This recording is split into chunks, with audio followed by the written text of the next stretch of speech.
All right. Hi, everyone. Thanks for joining us today on this lovely Thursday, almost November, but it's still October. Thanks for joining us for our virtual training, Growing Your Business Safety Edition. We have Naomi Hernandez here from SAIF joining us today, sharing some great information on, again, how to grow your business and things you kind of need to keep in mind. My name is Natalie Pardo. I'm the program manager at Latino Built. I'm the one that sends all the messages telling you to come to our fabulous events. With today's presentation, I just have a couple things to go over real quick. So if you would like to receive credit for your CCB license, we are a continuing education provider. If you aren't a Latino member, send me a quick email at info@latinobuilt.org and I can send you that credit. If you are a Latino Built member, you don't need to do anything because I will give you the credit as is. You'll want to keep your microphone on mute. If you have cell phones in the back as well, keep those on mute. At the end of the presentation today, we'll have an opportunity for you to ask your questions. If you have questions throughout the presentation, I definitely encourage you to enter them in the chat. That way you don't forget. And again, we'll answer those at the end. And I also have a short survey. I'll put that up on the screen a little later as well. So with that, I will hand it off to Naomi Hernandez from SAIF. She is a senior safety management consultant. Thank you, Naomi, for joining us. Thank you, Natalie. I will start sharing mine as well. Okay. Well, welcome everyone. I'm really excited to be here today for this session.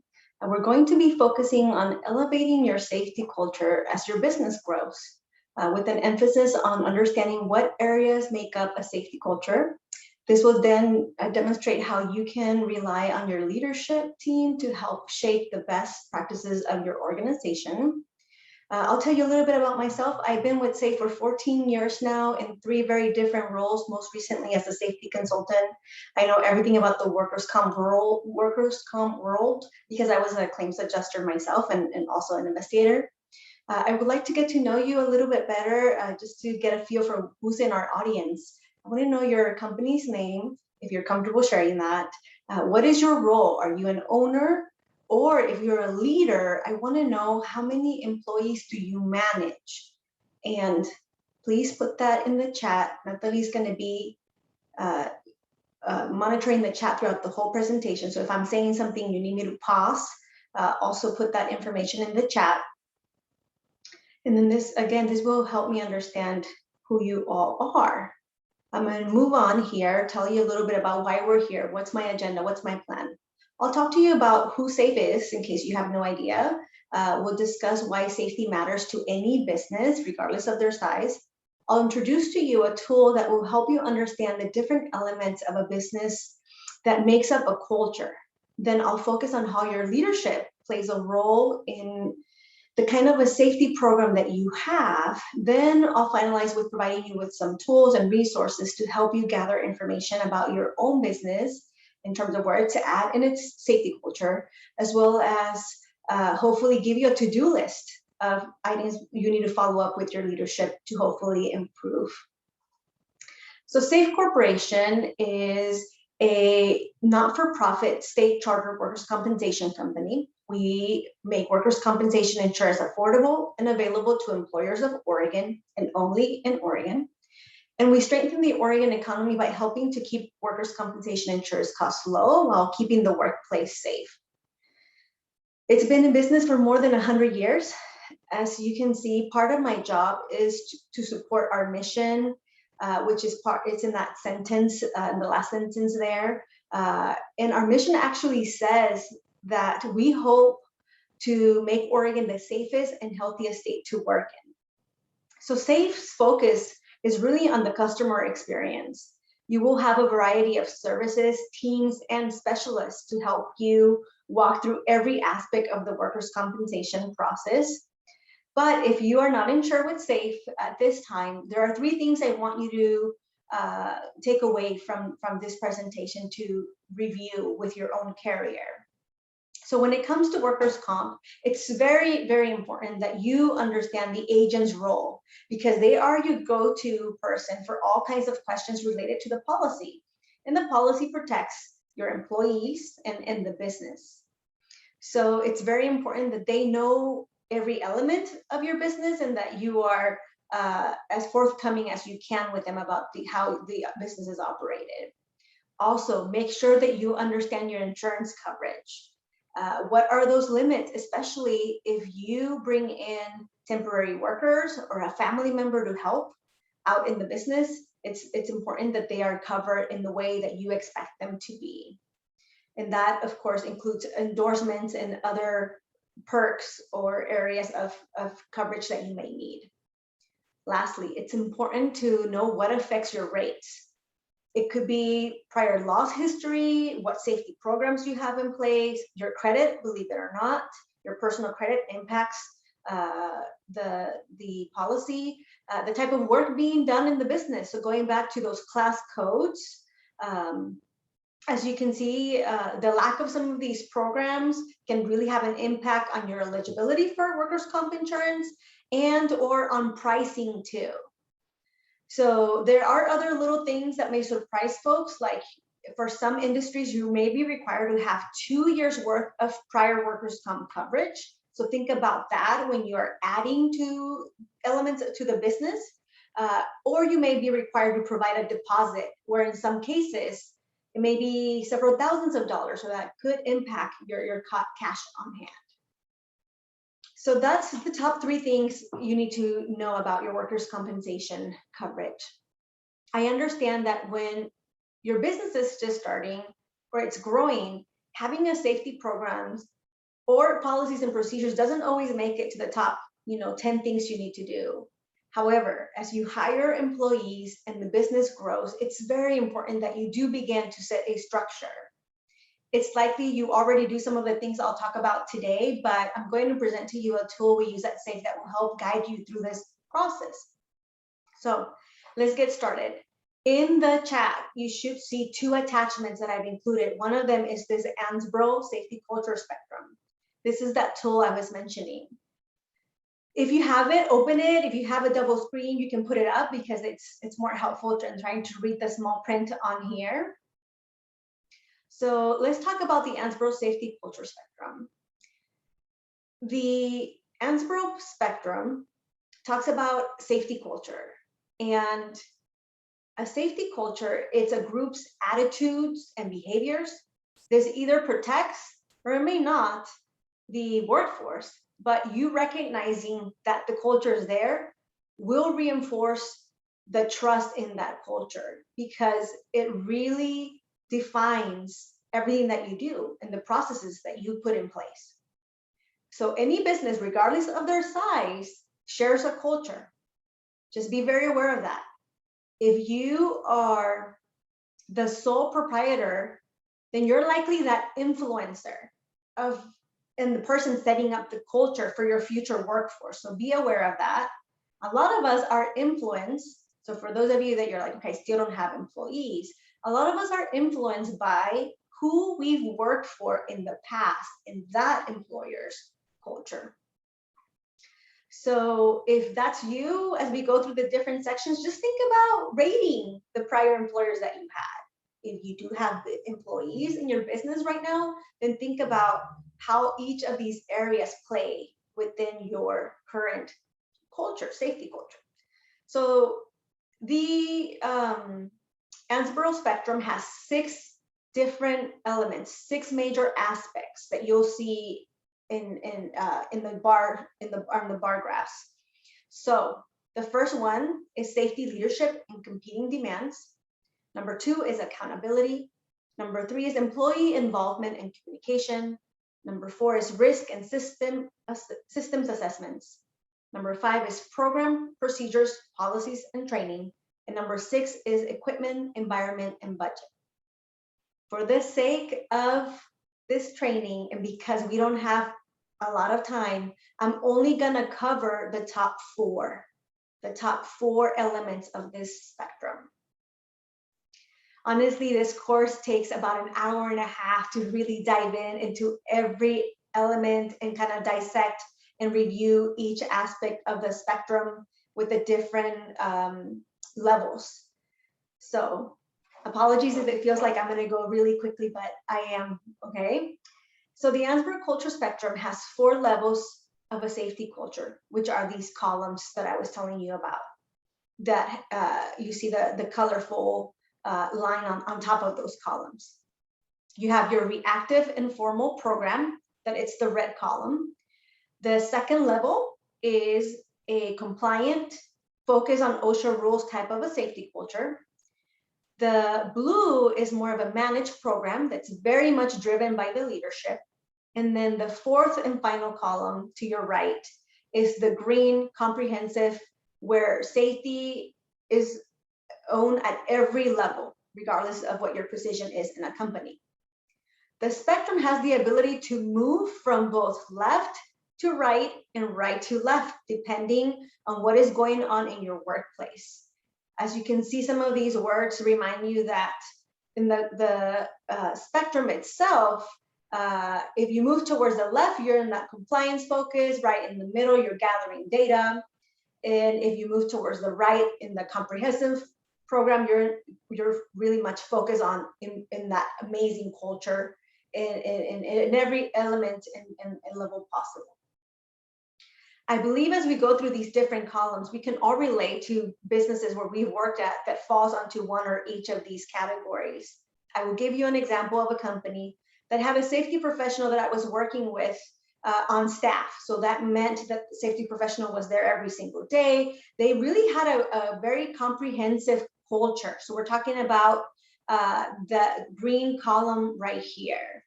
So you can see okay, so I'm the worst with drawing, right? But this professional left, and once he departed and left the company, within months, I started seeing that the organization started moving. So being in this comprehensive was no more. Some of the managers started shifting as well. And so they were the ones that had been there a long time and working alongside that professional were more in right here in the middle between managed and comprehensive.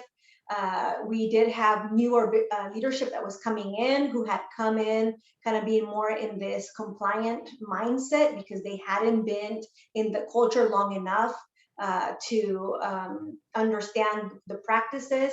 And even I had to give training to a department, a very small department that was in that reactive mode because they were in a separate offsite facility, and so the culture hadn't really reached to be as strong, as comprehensive as it was in the main facility. So beware of that as well, that you can have different departments that falls in the different elements. So their accountability practices could be very different in an offsite location than what it is in the HQ, the headquarters, right, with a more comprehensive program that you see here. So I've made a mess out of this. Use your document that we attach. And so let's move on. I'm going to talk about next with leadership, because I think that's where most of you can relate to. You have the biggest impact. Safety leadership is planning, organizing, leading, and controlling the organization's safety and health program, policies, procedures, you name it. This includes every single person that you rely on, from you, if you're the executive, the owner, to your frontline supervisor, and even unofficial leaders, which are those employees who have the tenure, the admiration, respect of the staff. They don't have to have it in their title to be a leader. So a reactive leader, safety issues are prevalent throughout the company. There's no formal approach. Really, it's driven by people's personalities. Workers should know how to do the right thing is the common belief, or leadership talks about how there's no common sense, and that's why people are getting hurt. And the company really wants to be left alone. They don't really want any outside advice, and they think that safety costs too much. So again, they're very reactive. The compliant leadership group, their safety is very much present, because in their mind, it is required by law, and they really want to stay out of trouble. They want to avoid regulatory agencies and OSHA fines, And if they don't have those, then they feel they're successful enough. Really, their focus is still very much on production, and that's really more important than safety for them. As you move the spectrum to a more managed leadership style and programming, safety really starts with the management. The focus is in hazard mitigation. The company safety statistics and industry comparisons become very important. The performance reviews include safety in this more managed programming. The loss trends are reviewed very regularly, and they have challenges that they want to meet and goals regarding safety. If we move on to the fourth column for the comprehensive culture, safety is very much part of their values, and it's part of their company vision as well, and it's integrated in everything that they do. The company measures and tracks all kinds of safety activities. They're definitely doing their observations and learning from those. Workers are recognized for having consistent safe work habits and behaviors, and they're always searching for ways to get better. Okay, if any questions or if I'm going too fast, please put it in the chat box, and Natalie, please interrupt me. But we're moving on. So for you leaders in the room, it's super important that you remember that you gotta model safe behavior at all times, and that you expect the same from your leadership. And that's important. Why? Because you're always being watched, and your position of authority also elevates you to a different level. As leaders, you're also establishing the ground rules, right? What you expect folks to follow to be effective in the work processes, to not waste material or time. So it's very important that you are monitoring those work practices. So after you invest all this energy and time in the workforce, you gotta be watching them, right? You wanna make sure that they are following those ground rules that you set up, or that your human resources department set up, or your trainers did. But also, when you're monitoring those work practices, that you intervene, and that you do so in a way that's productive. And I have a whole section on how to intervene. But ultimately, what matters the most here is that safety has to be an integral part, from the director, CEO, president, which is the highest authority, to the newbie that just set foot in your grounds today. And really, that is because the success of any safety effort is in direct proportion to the demonstrated support of the management. So don't forget about that. So that is the bare minimum that we expect of the leadership in the safety culture spectrum.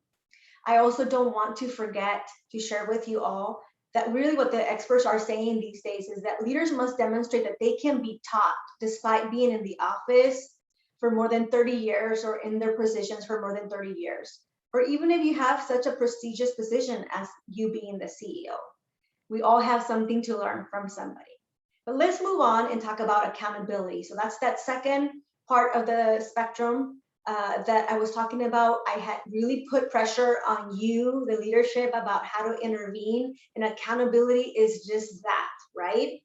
So accountability measures one's actions against expectation. That is just the very basic understanding of accountability. Accountability practices change how employees act. Instead of management being responsible for the workers, everyone has a responsibility to care for everyone equally. In an advanced culture, workers are recognized and rewarded for their safety effort. So tell me, what does that mean, or what does being accountable mean? Let me show you something. That means that the purpose, there's that sense of purpose where you're going to speak up when you see or you can identify an unsafe work practice, like you see in this picture. And you're going to help reroute your employee to safer work practices. That means that when someone is doing something as dangerous as what you see here in this picture, you speak up and you intervene. That means that you're not going to have folks that say, it's not my job or it's not really my business to say anything to this person because I don't have that authoritative role. As you can see in this picture, as shocking as it is, we have a person on a stool with wheels that swivels. And I want you to understand with this picture that this is not an actress. This is happening every single day in your workplaces, okay? This was somebody that we just happened to be walking by on a walkthrough, right? When we're doing our inspections of safety inspections, and they just happened to do this on a regular basis that we caught them. And yes, you can see in their face that they're embarrassed about it, but they had been doing this multiple times previous to us walking by them. So FYI, this is not an actor posing for my picture. This is a real person. We'll talk some more about this behavior in a bit. So accountability means also intervention, right? And what you need to do is always ask, why do they participate in this unsafe act? We know those swivel stools can just shift for a little bit, and that person would have likely would have broken a limb, or other worse things can happen. But ultimately, what you got to remember that when you intervene and it's done so correctly, it provides a coaching opportunity. And you have the ability to positively affect attitudes and future work practices. I love hearing about leaders saying that they coach in the moment. You've identified that risky behavior, and so now you're going to focus on redirecting that employee to doing something else. When you ask why, which is a very basic element of risk assessments in the safety world, you always ask why as many times as it takes to figure out, why did that employee participate in such risky behavior? You ask the employee, the whys, but also make sure that you ask them what's a good solution to help them and those around them from never doing this again, right? In the case of the woman in the prior slide, you won't be surprised to find out that she had been asking for a step tool for 6 months, and not once, not twice, maybe more than 3 times. And when they had their monthly safety walkthroughs, because this organization did them on a monthly basis, they kept telling the group, hey, I still need this. Do you know what happened to it? Why haven't I received it? So what happened then when the person needed to reach that upper cabinet? They did what they could. They used what they had on site. And that happens every single day in all kinds of workplaces. So now I will provide you with the great resource to use with your staff that is proven to be successful.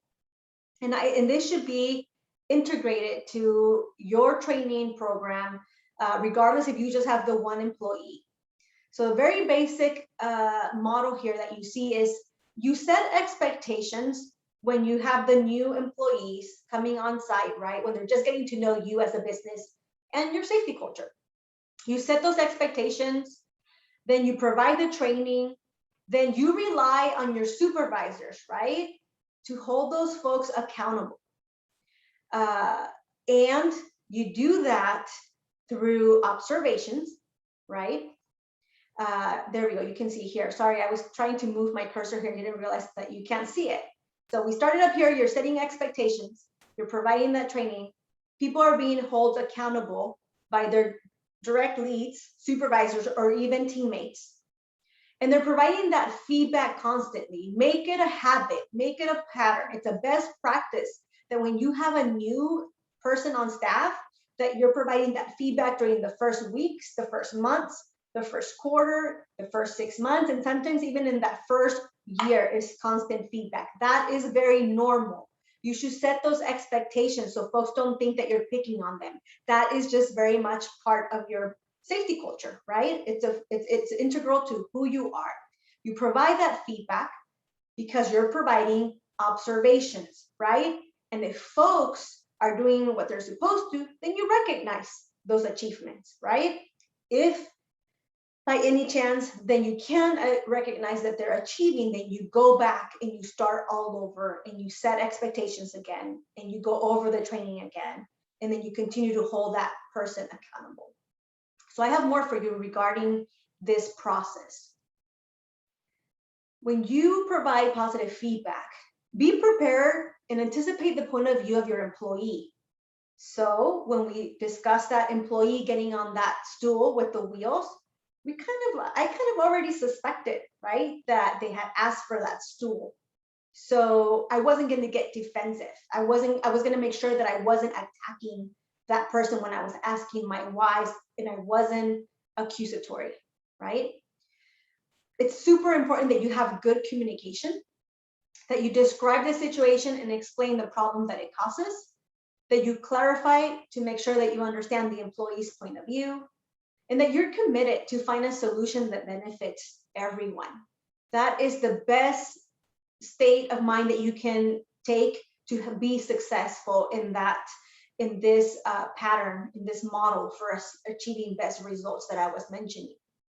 And honestly, it takes time and experience to be able to comfortably and genuinely provide this type of communication, but the time spent practicing it is well worth it. I guarantee you, you're going to see changes in your safety culture for the best, for the better. Okay, so for those of you that are leaders, it's super important to remind you that you shift your position of authority in this model to one of a trainer, okay? To be able to do that successfully, show concern, right? Communicate through I statements and not you, again, not being accusatory. Focus first on letting them know that you understand the problem, right? Be specific. Involve other employees that are in the same situation if you're doing a focus group, and then offer your help, right? Show employees that you're really there to help them with your commitment and follow through, right? Now, I must emphasize the importance of setting proper standards before holding employees accountable to them. In short, you cannot correct an employee of something they didn't know. So make sure that your training programs, that your new employee orientation is up to the level that it needs to be. Okay, so what about when you have followed all of the different steps of that model and employees are still not changing their behaviors? What about that? So now we're going to talk about accountability. Then you have a different conversation that is not always pleasant. You got to remember that without consequences, accountability does not exist.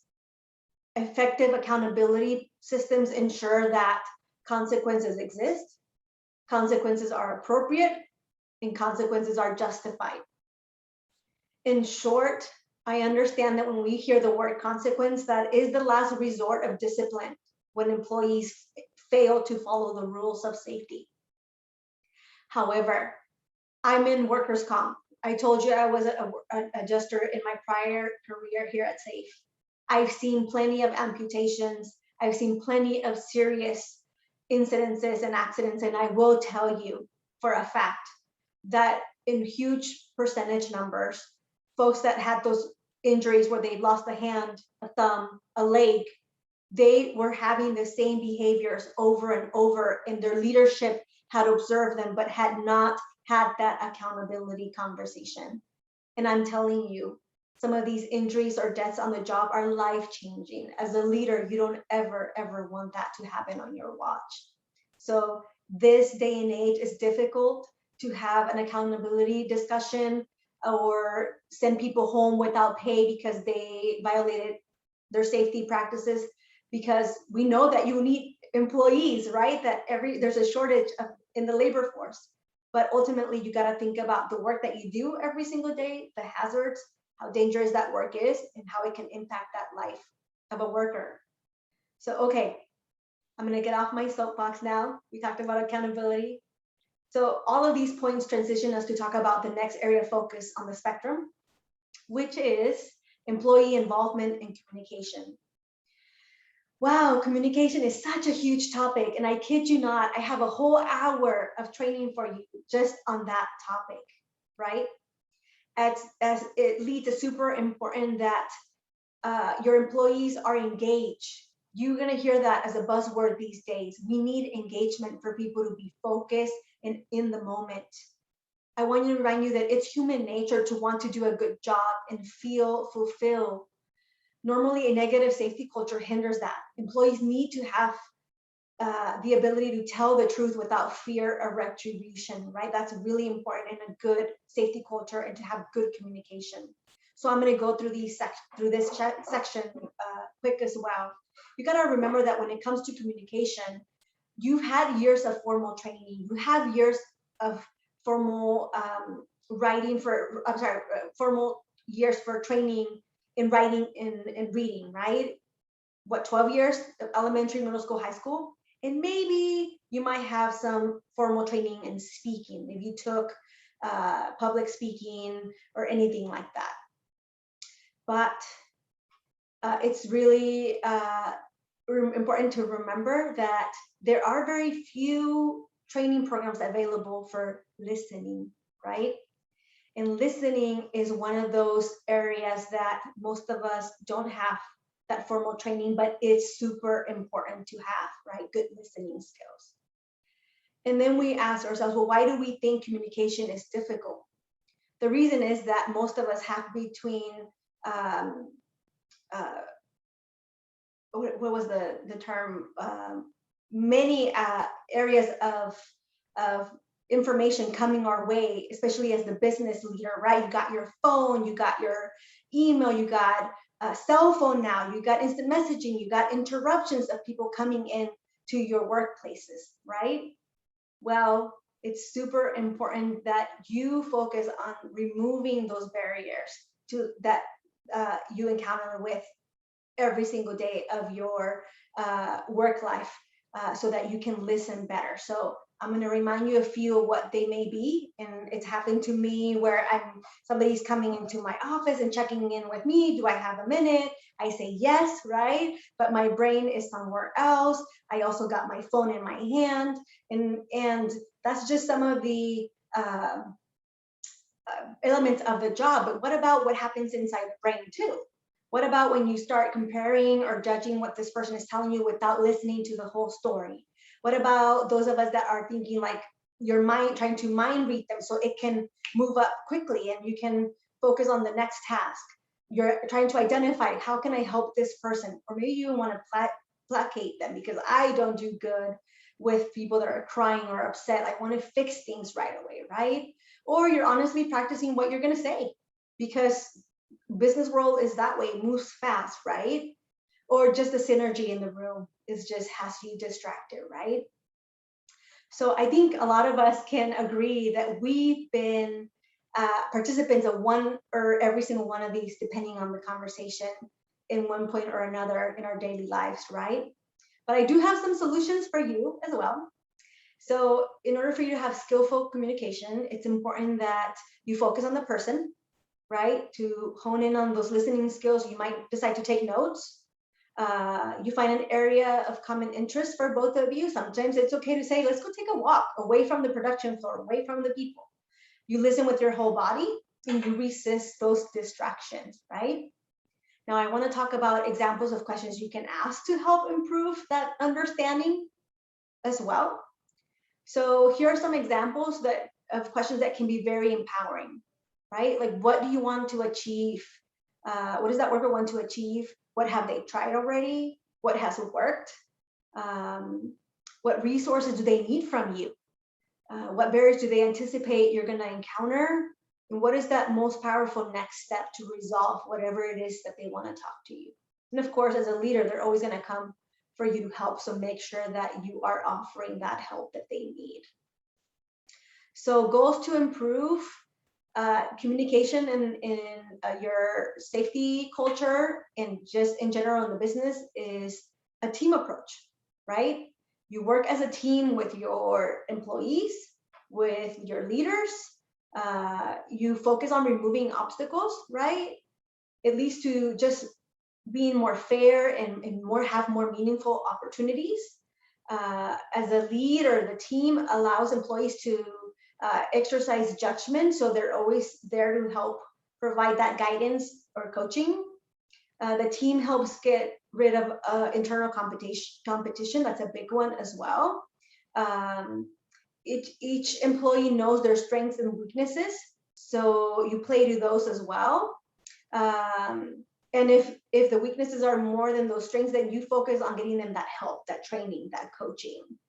And then everyone participates in fixing the problems as a team, as a group, and there's no blame. And that's really basic to any success in the safety world. To have a strong safety program is to forget about the blaming.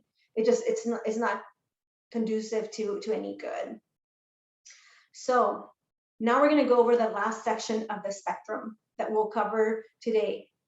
I'm very passionate about this one because I'm a safety professional, right? It's the essential function of my job is to do risk assessment. That is my favorite thing of this job, is that I get to go visit businesses and I learn about what you're doing, how you operate, as well as I give you tidbits on how to improve the systems. And we have all kinds of different areas of focus that we use. In this section, you're focusing on reviewing what practices you have in place for your safety programs, for your culture, but also on the actions of every single role within the organization and how you can play those strengths to make the work process better, more efficient, all of that good stuff. You'll save money. That's the thing that people often forget, is that safety in any sort of initiative may take time and energy, but it pays off. There is a return on investment when it comes to safety. And the risk assessment is your tool to figure out what that is. So here's a document that talks about the different safety services that I provide as a consultant. There's consultants out there that provide similar services. My recommendation, if you're not insured with SAIF at this time, is that you check with your insurance carrier, because in the state, we have a few of them that they do have professionals like myself on staff that will be happy to come out to your job site and help you with an assessment. And of course, just be that resource for you through the whole process. If one is not readily available, I invite you to use our form, and that's the second attachment I provided in the chat box for you to use to do it yourself, right? So this is what that looks like. It's 9 or 12 pages long, pretty easy to follow. You take notes and then you follow through on how to make those corrections and all that good stuff. Also, if you decide to do this on your own, I want to remind you that it's super important that if you do it yourself or in a team, that you all know that work environment. It's really, really important that you decide to delegate this to someone else. Like, it's common for safety committees to do risk assessments for the companies, that they've had training on leading these safety inspections. OSHA offers it for free. SAIF offers it for free as well. That they document everything found, regardless if it's an ugly baby, okay? No matter how bad it is, you want it documented, because that is going to lead you to potentially do what's called a job hazard analysis. That will give you the ability to focus on what is those more serious injury items that can cause injuries. Also, that you use this group to help with problem solving, right? To control hazards.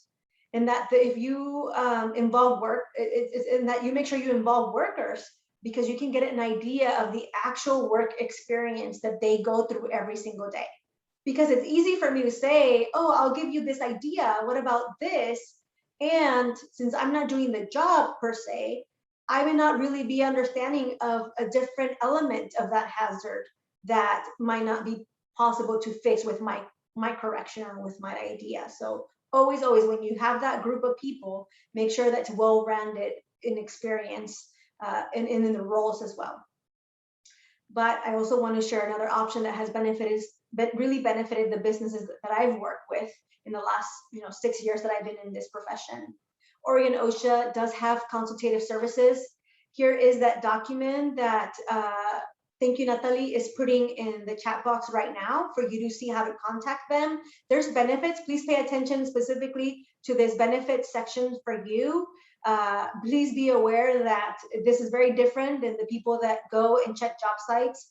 The compliance side of things, they have safety consultants. It's very different. They don't communicate with each other, so you can trust them. My accounts or the businesses that I work with just say that they love just having that initial consultation with them, because they know the rules. They can help them prioritize what exactly they need to focus on. Then they give them a to-do list, and then they contact me, and then I help them implement whatever program, or I provide the trainings for them. So then they use a consultant to kind of finish their to-do list, right? So now I'll post a few questions for you to consider. Again, part of your homework. If you feel comfortable sharing in the chat box, you can, you don't have to, but this is something that I want you to take with you to help to be a discussion with your teams, with your leadership, with your employees, and kind of help you build your safety culture, or just add in terms of what you have. So do you know how many employees get hurt each year in your company? How many of these injuries could have been prevented? And how much does it really cost to have an injured worker? These are some big questions to ponder on. You know, if you do have safety efforts and you're doing everything that you can to implement ergonomics or any other program like that, and there's not enough participation, or not one that is satisfactory enough, you know, have you asked employees what is it that they want from the business to motivate them to participate? It's super important to do that. I had an employer that spent, I don't know how many thousands of dollars on a new piece of equipment that was more ergonomic for the employees, that was more efficient, but employees didn't use it.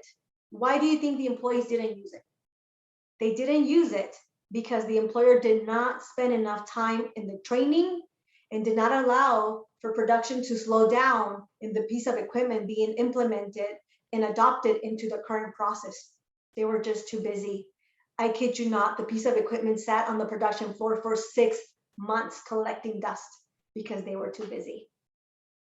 Also, think about what can you do to improve safety in your company, in your department, in your area, whatever your role is today. You are an agent of change. You can influence what the safety culture is like for you. Have that discussion. And then how much of the fines, if none of this stuff that I talked to you about incentivizes you, think about how much do fines cost for not having a safety program or the required documentation. Do not give away that money. Invest it in whatever you need to get the employees protected and happy, right? So to conclude our discussion, as your business grows, the most important element to a successful safety culture is for your employees to be engaged, and that communication flows both ways and all the way to the top. Also, let me remind you that any effort to improve and change your safety culture takes time. I want to share with you where you can get more information for free. Anything you find at SAIF.com is available for anyone to use, regardless if you are insured with us. That doesn't matter. Any of our videos, we want you to use these, please. Again, Natalie, if you can put it on the chat box, that would be wonderful.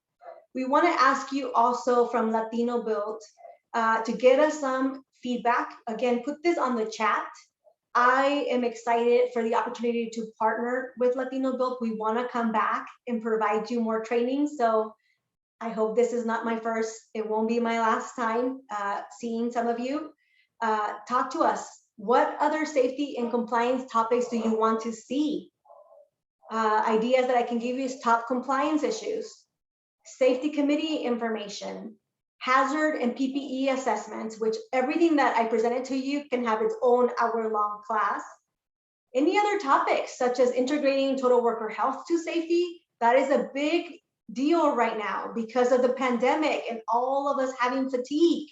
The topic of resiliency is very important. Stress in the workplace is very much a thing, and it's going to impact your workplaces if you haven't seen it already. Nutrition, hydration, tobacco cessation, all of those are really much integrated in who your workers are. So it's important that you talk about it and you understand the importance of that in your workplaces, which is part of that total worker health program that SAIF offers. And we also want to know what is your interest in workers' compensation topics, such as expectations for employers or in the business, life of a claim, return to work, anything else like that that you can think of.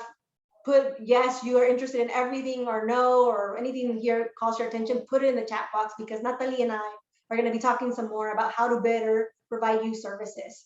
So now we got, what, 5 minutes for questions? Please unmute yourself. I'm going to stop sharing. And so we can maybe see some faces. You can turn on your camera.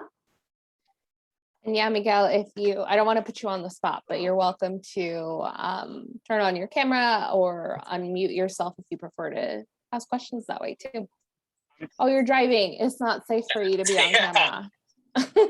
Yeah, I'm just getting off work right now, and that's why I was having trouble connecting earlier, but I just wanted to be a part of this. But there's no face. No worries. How about we turn off the video and you focus on driving, because that's the first thing about safety, right? Yes. Yeah. Yes. And you can still talk to us. Any specific questions? I know I have a no, couple questions. Very too. straightforward. Okay. But Awesome. it's very, very, very cool. I like it. Yeah, no worries, Miguel. I got you covered on questions too. I think one of the questions, you know, being Latinos and teniendo, you know, your own businesses and things like that, I think a lot of the time you start up with your employer or your employees being family or close friends, right? I guess, you know, all of the things you went through, I think are great. And, you know, when it's I don't want to say a stranger, but someone you don't have to see on a daily or like at big family parties, like things like that, you're like, you know, it's fine. I can follow all of this.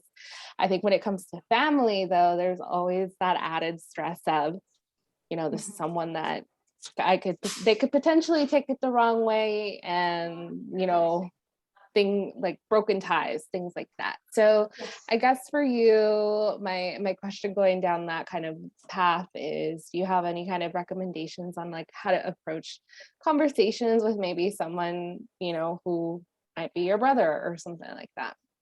Yes, it's the basics of business management, right?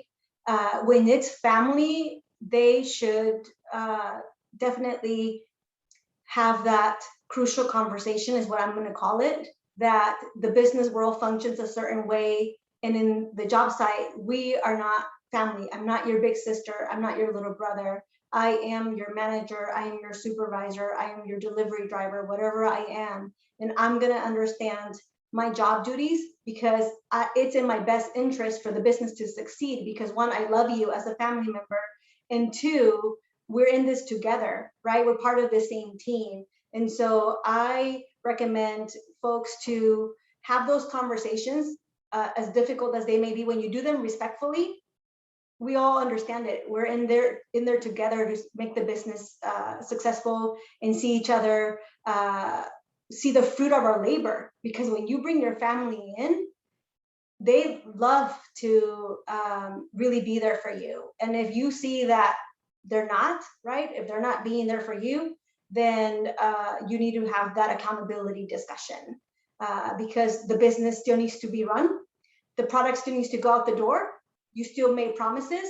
And if you have that kind of dysfunction, then it's not going to work for the success of your business.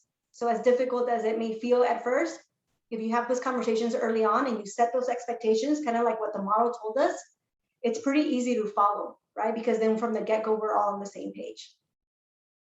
So yes, conversations, reiterating, especially with the difficult conversations, and sometimes might take more than once, right? And especially with family. And don't be afraid to ask the difficult questions. You really are putting somebody in the spot. And in order for the business to function, you gotta go straight to the point, al grano, como decimos los Latinos, right? No beating around the bush. But sometimes we kind of do that with family, right?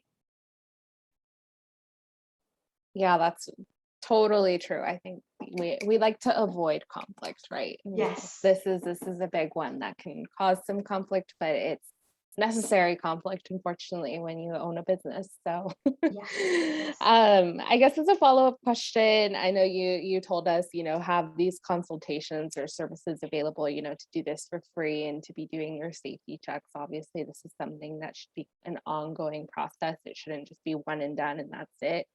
Correct. Correct. So Oregon OSHA requires businesses to have a hazard assessment walkthrough once a quarter, and it needs to be documented at a minimum once a quarter. I have businesses, so a lot of construction companies that I work with, they do theirs not only once a month. I got 10 of them that do them once a month. They do them every time a job site changes. So it doesn't have to be this huge elaborate process, okay? Don't confuse that with the forms, the dozen forms I gave you, because that form might work better for an initial assessment. You didn't even realize you had a safety program, and it's going to give you tons to do for that initial assessment, right? If you are new to a company and you're in charge of safety, that's the kind of document I give you to start you off with and be informed, right? But when you're doing a standard assessment or on-site of a job site, it could be very simple. There's all kinds of more simple forms at saif.com as well for your inspections and your assessments as well. No, this is great, because that was my question. What was your recommended timeline on when we should be doing, these kinds of inspections, consultations? Your initial assessment or consultation, it could be with a consultant or a professional once every couple of years is what we hear from OSHA. So they'll go to you this year. They'll tell you go to SAIF, go to your insurer next year, and then get different perspectives, get different opinions. But they do try to go. They will go out for you, I think, every other year, every 2 or 3 years or so, depending on your industry. But that's the other thing. Depending on what you specialize, it's different. If you have one of those more hazardous industries, if you are, blasting, rock blasting and all that good stuff, you might have a different expectation to do them more frequently. But like I said, as a best practice, I work with businesses in the construction industry that do them at every job site. Yeah, that sounds like a good recommendation, regardless, to, keep in mind and abide by, just to have safety standards, again, met and constantly met, not just met when they need to be. Exactly. Okay, awesome. I know I don't have any other questions, and we're nearing the end of the time. Yes. So I'm going to go ahead and kind of take over here. I just have a few slides to share real quick. Are you going to turn off the recording, or are we going to continue just? We'll continue. Okay. And I'll just continue a couple more slides and then I will shut it off for now. All right. So with that, I know, Naomi, you covered a whole lot of information. I know the safety training website on SAIF, tons of more information on there. I know I spent all of last week kind of looking at it because I'm working on a couple projects for Latino Built, and it's a lot of really good information and really useful information. So thank you so much for joining us today and sharing this information with us. I do have a couple events coming up. We do have in November the Oregon OSHA inspection process. So we have OSHA joining us. The other side, though, the compliance, not the consultations like Naomi said. So that is next week if you haven't signed up for that. And then we also have our annual membership meeting happening in January. We're not sure if it'll be in person or virtual yet. So it's TBD right now, but registration's open. If you haven't connected with us, we do have our email, website, Facebook, LinkedIn, everything. So feel free to add us in any of these ways and just connect with us if you have any questions. Or again, based off Naomi's last question, what do you want to see from Latino Built and SAIF? Also send us an email in that fashion. And with that, I just want to say thank you. Thank you, Miguel.